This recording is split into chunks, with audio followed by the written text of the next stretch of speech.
What is up, everyone? Are you still in awe of how great Starfield Direct was? Because I am. Which is why in this video we are analyzing 5 highlights of Starfield Direct. First, I was blown away by how fantastic the game looks and how well it functions, and that's all thanks to the delay, folks. From the looks of things, the delay has paid off both for Bethesda and for us, so it was the right decision.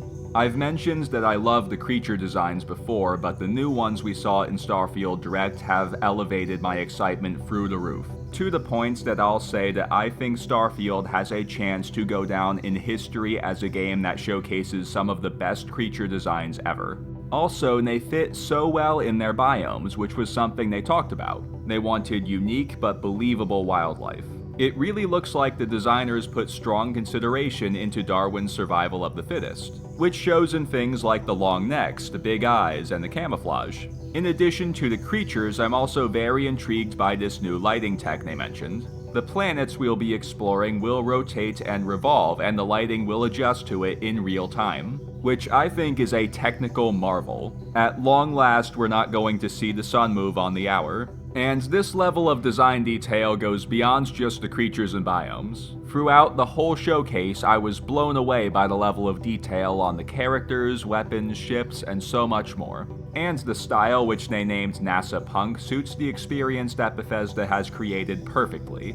Now let's talk about the leveling system. Through the years, we've seen Bethesda's leveling systems evolve from the old-school PC way of doing things into a much simpler concept, which many fans believe suits the experiences Bethesda creates much better. However, some of the nostalgic fans miss the old-school RPG elements of the old systems. Well, in Starfield, it really looks like Bethesda has found a way to masterfully incorporate the old-school RPG elements that some fans miss into the modern way of doing things. And it appears they've done so without any of the unnecessary complications that made the old systems tedious. Which is terrific because now we can just play how we want and focus on the content rather than constantly stopping to plan our characters. I'm also intrigued by the challenges they mentioned. In addition to skills, there are ranks, and we're going to have these challenges to advance our ranks with. I love this idea because it incorporates the basic function of practicing something to get better at it and immerses it in content. I really think that Starfield's leveling system is going to be Bethesda's best ever. Moving on, I've expressed concerns about the sandbox elements of Starfield before, and I'd say I still have some of those concerns. The main thing is that it all looks very complicated. I think a lot of fans are so focused on the freedom and visual appeal of it that they're not realizing just how long all this is going to take.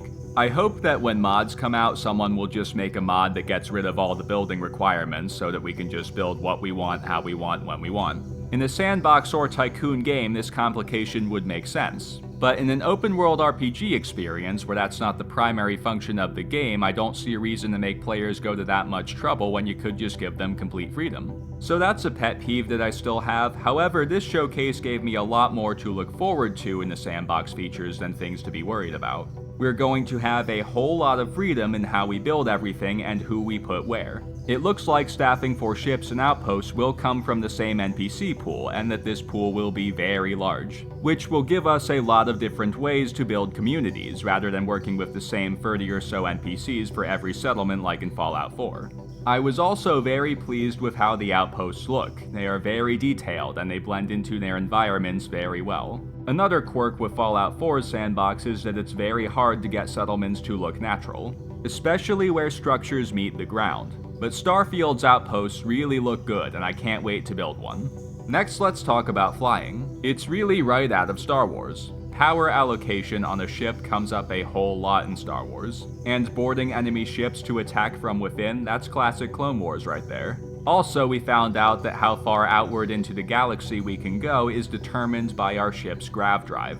So I'm guessing that the further outward we go, the harder things are going to get. And yes, we will have space fats, as fans have taken to calling it for obvious reasons. I don't think that flying is going to be my favorite part of the game, it just doesn't seem like my cup of tea, but it really looks like it's more fun than I thought it would be. Which could also be a product of the delay, because one of the things that was talked about at the time was that some of the QA people simply didn't like the flying. Also, I think that space combat could be a very efficient way to make money, since we apparently can claim ships from our fallen enemies. So this may be something that players can exploit to get rich quick.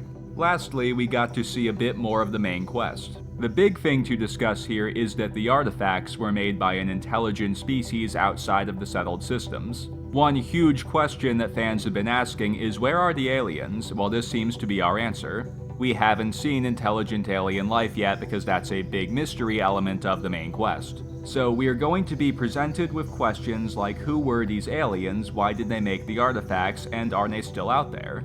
That all sounds very intriguing to me. I hope to solve these mysteries one day. Also, we may have gotten an answer regarding magic in Starfield.